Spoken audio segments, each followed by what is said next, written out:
Hi friends, మన హిందూ దేశంలో ఆధ్యాత్మిక జీవనంలో భాగంగా మరి నమ్మకాలు ఉన్నాయి, మూఢనమ్మకాలు ఉన్నాయి. మరి మన దురదృష్టవశాతం ఈ రోజుల్లో నమ్మకాల కన్నా కూడా మూఢనమ్మకాలు అనేవి ఎక్కువైపోయి మరి ఎంతలా మనిషిని ప్రభావితం చేస్తున్నాయంటే ఈ మూఢనమ్మకాలు అనేవి వాళ్ళ ప్రాణాలు వాళ్ళే తీసుకునేంత స్థాయికి ఈ యొక్క సమాజాన్ని దిగజార్చి వాళ్ళ ప్రాణాలు వాళ్ళే మూఢనమ్మకాల కోసం బలి చేసుకునే విధంగా మరి ఈ యొక్క సమాజం అయితే మారిపోయింది. మరి ఎవరైనా సరే కాషాయం కప్పుకొని తాను దేవుణ్ణి అని చెప్తే చాలు, వెనకాల 10 మంది వచ్చేసి మూఢనమ్మకాలతోటి మరి ఆ యొక్క వ్యక్తికి మరి దేవుడి కింద పూజించేసి కొబ్బరికాయలు కొట్టి హారతలు ఇచ్చి అలాగే ఏకంగా గుళ్ళు కట్టేసి మరి ఆ యొక్క మూఢనమ్మకంతో బతికేసి చివరికి మరి తన ప్రాణాలు తానే తీసుకునే స్థాయికి వచ్చేసింది. దీనికి సరైన ఉదాహరణ రీసెంట్గా జరిగినటువంటి ఉత్తరప్రదేశ్లో చోటు చేసుకున్నటువంటి ఘటన. మరి భోలే బాబా సభకు వచ్చినటువంటి లక్షలాది మంది భక్తులు మరి ఆ యొక్క బాబా పాదధూళి కోసం మరి ఏకంగా 116 మంది పైగా ప్రాణాలు కోల్పోయారు. 200-300 మంది పైగా హాస్పిటల్ పాలై చికిత్స పొందుతూ ఉన్నారు. నిజంగా మూఢనమ్మకాలు ఏ రేంజ్లో ఉన్నాయని చెప్పడానికి ఇది ఒక చిన్న ఉదాహరణ అనమాట. మరి ఎవరైనా కనుక ఫస్ట్ టైం మన ఛానల్ చూస్తున్నట్లయితే సబ్స్క్రైబ్ చేసుకుని పక్కన ఉన్న బెల్ ఐకాన్ అయితే క్లిక్ చేసేయండి. అలాగే మా వీడియో చూస్తున్నారు సబ్స్క్రైబ్ చేసుకోవట్లేదు, అలాగే వీడియోని లైక్ చేయండి. మీరు లైక్ చేయడం వల్ల ఈ యొక్క మెసేజ్ అనేది ఈ యొక్క వీడియో అనేది ఎక్కువ మందికి రీచ్ అవుతుంది అనమాట. అలాగే వీడియో స్కిప్ చేయకుండా చివరి వరకు చూడడానికి ట్రై చేయండి.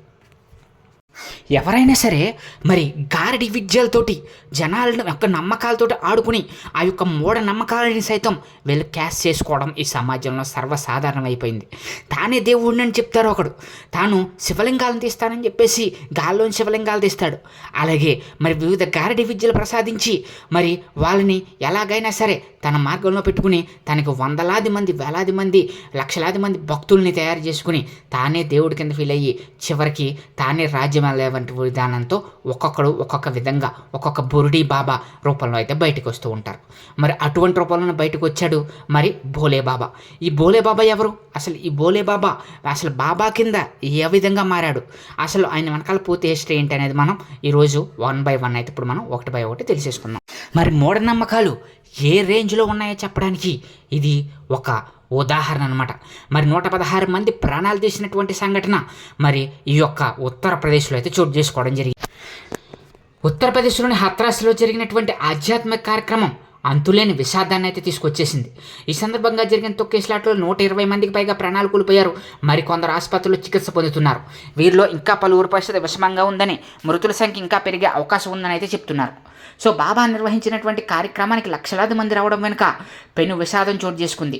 ఈ తొక్కిసలాట ఘటనపై కేసు నమోదు చేసి పోలీసులు దర్యాప్తు అయితే చేస్తూ ఉన్నారనమాట.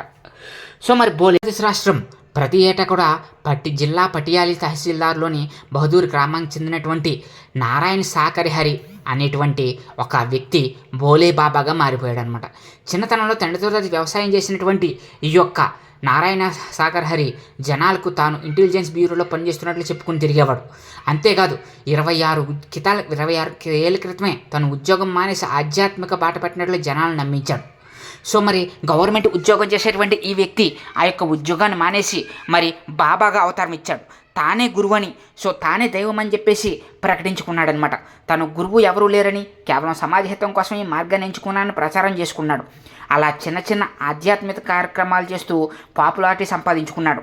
భారీ ఎత్తున ప్రజలు లభించడంతో పెద్ద ఎత్తున కార్యక్రమాలు నిర్వహిస్తూ ప్రజల హితబోధ చేయడం మొదలుపెట్టాడు. అలీగఢ్తో పాటు హైదరాబాద్ జిల్లాలో ప్రతి మంగళవారం సత్సంగతి పేరుతో ఆధ్యాత్మిక కార్యక్రమాలు నిర్వహిస్తూ ఉండేవాడు. వేల సంఖ్యలో భక్తులైతే హాజరవుతూ ఉండేవారనమాట. మరి ఈ కార్యక్రమాలకి తన భార్యతో కలిసి వచ్చేవాడు. ఇద్దరూ కలిసి ఆధ్యాత్మిక కార్యక్రమాల పేరుతో మరి ఎంతోమంది భక్తుల్ని గ్యాదర్ చేసేవారు. వేల సంఖ్యలో భక్తులైతే వచ్చేసేవారు. ఈ యొక్క బాబా సంబంధించినటువంటి మరి ఆ యొక్క మట్టిని, అంటే ఈ యొక్క బాబాకు సంబంధించినటువంటి మట్టిని, పాదధూళిని, అలాగే మరి వివిధ పవిత్ర జలాలని చెప్పి పవిత్ర గంగానది జలాలను తీసుకొచ్చామని చెప్పేసి ఆ యొక్క జలాన్ని కూడా మరి వచ్చిన భక్తులకి పంచేవారు. ఈ విధంగా ఎంతోమంది ఫాలోవర్స్ భోలే బాబాకి మరి ఉత్తరాఖండ్, హర్యానా, రాజస్థాన్, మరి ఢిల్లీతో పాటు దేశవ్యాప్తంగా కూడా ఎంతోమందిని ఈ యొక్క భోలే బాబా లక్షల మంది ఫాలోవర్స్ని అయితే సంపాదించేసుకున్నాడు. సో మరి ఇంకేముంది, ఇంకా బాబా తానే దేవుడు అని చెప్పుకోవడం, ఇంతమంది లక్షల మంది భక్తులు రావడంతో ఈ యొక్క బాబా బాగా ఫేమస్ అయిపోయాడు. రాజకీయాలలో కూడా ఈ యొక్క బాబా చక్రం తిప్పే స్థాయికి అయితే ఎదిగిపోయాడు అనమాట. ఆ విధంగా మరి యొక్క బాబా సామాన్య మానవుడు ఒక గవర్నమెంట్ ఎంప్లాయీ ఉండి ఆ యొక్క గవర్నమెంట్ జాబ్ని రిజైన్ చేసి మరి ఈ యొక్క మార్గాన్ని ఎన్నుకుని తానే దేవుడిగా ప్రకటించుకుని ఇంతమంది ఫాలోవర్స్ని అయితే సంపాదించేశాడు. అయితే ఆ విధంగా సంపాదించిన తర్వాత ఈ మంగళవారం కార్యక్రమానికి మరి ఈ యొక్క హత్రాస్లో జరిగినటువంటి ఈ యొక్క కార్యక్రమానికి బాబా పాదధూళి ఇస్తాను, అలాగే మరొక బాబా దగ్గర ఉన్నటువంటి మట్టి తీసుకునేందుకు మరి ఆ యొక్క తొక్కిసలాట అనేది జరిగింది. అసలు బాబా కార్యక్రమానికి చాలామంది వేలల్లో వచ్చేసారంట జనం.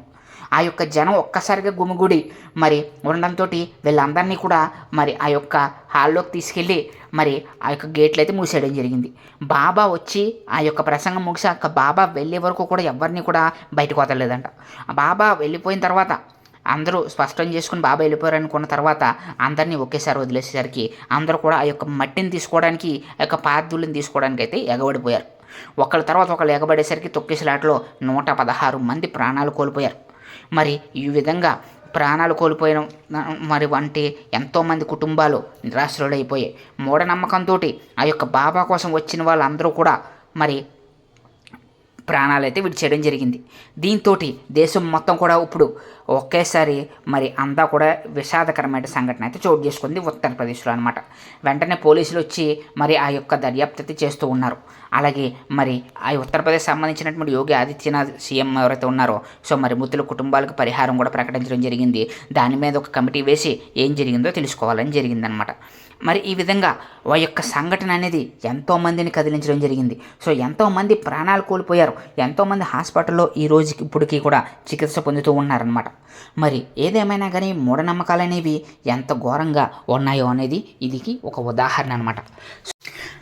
నమ్మకం ఉండొచ్చు కానీ మూఢనమ్మకాలు అనేవి ఈ యొక్క మనిషి జీవితాన్ని ఎంతలా నాశనం చేస్తాయి అనేది సో మరి ఇలాంటి సంఘటనల ద్వారానైతే తెలుస్తూ ఉందన్నమాట. సో మరి ఆ యొక్క సామాన్య మానవుడు దేవుడిగా ప్రకటించుకుంటే ఆ మానవుడు వెనకాల మరి నిలబడేటువంటి జనం ఏదైతే ఉందో వీళ్ళందరూ కూడా మూఢనమ్మకాలు ఒక గొర్రెలు లాంటి వాళ్ళు అనమాట. సో మరి వీళ్ళందరినీ కూడా సో మరి ఈ యొక్క మూఢనమ్మకాన్ని కనుక పోగొట్టుకుంటే కనుక ఇలాంటి బాబాలు అలాగే ఇలాగ దొంగ ముసుగులో ఉన్నటువంటి మరి ఆధ్యాత్మికంలో ఉండి చాలామంది అత్యాచారాలు చేయడం కానీ అలాగే ఎంతోమందిని మోసం చేయడం కానీ ఇవన్నీ కూడా తగ్గిపోతాయి. సో కాబట్టి నమ్మకానికి మూఢనమ్మకానికి ఉన్నటువంటి తేడా తెలుసుకుని ఎక్కడి నుంచి అయినా సరే ఇటువంటి మూఢనమ్మకాల జోలికి వెళ్ళొద్దని, ఇలాంటి వాళ్ళని నమ్మొద్దని చెప్పేసే ప్రయత్నమే ఈ యొక్క వీడియో అనమాట. సో మరి ఈ వీడియో మీకు ఎలా అనిపించిందో మాకు కామెంట్ సెక్షన్లో కామెంట్ చేసేయండి. మీకు మరిన్ని ఇలాంటి ఇంట్రెస్టింగ్ అప్డేట్స్ కావాలి, వీడియోస్ కావాలనుకుంటే కనుక మా ఛానల్ సబ్స్క్రైబ్ చేసుకుని పక్కనే ఉన్న బెల్ ఐకాన్ని క్లిక్ చేసి మా ఛానల్కి అయితే సపోర్ట్ చేయండి. ఇక నుంచైనా ఇటువంటి బాబాలని కానీ దొంగ బాబాలని కానీ సో ఎవరైనా సరే నేనే దేవుడిని అన్నా కానీ వీళ్ళు ఎవరిని కూడా నమ్మకుండా సో మరి మిమ్మల్ని మీరు నమ్ముకొని ఆ భగవంతుడిని నమ్ముకోండి చాలు. Thank you friends, thank you so much.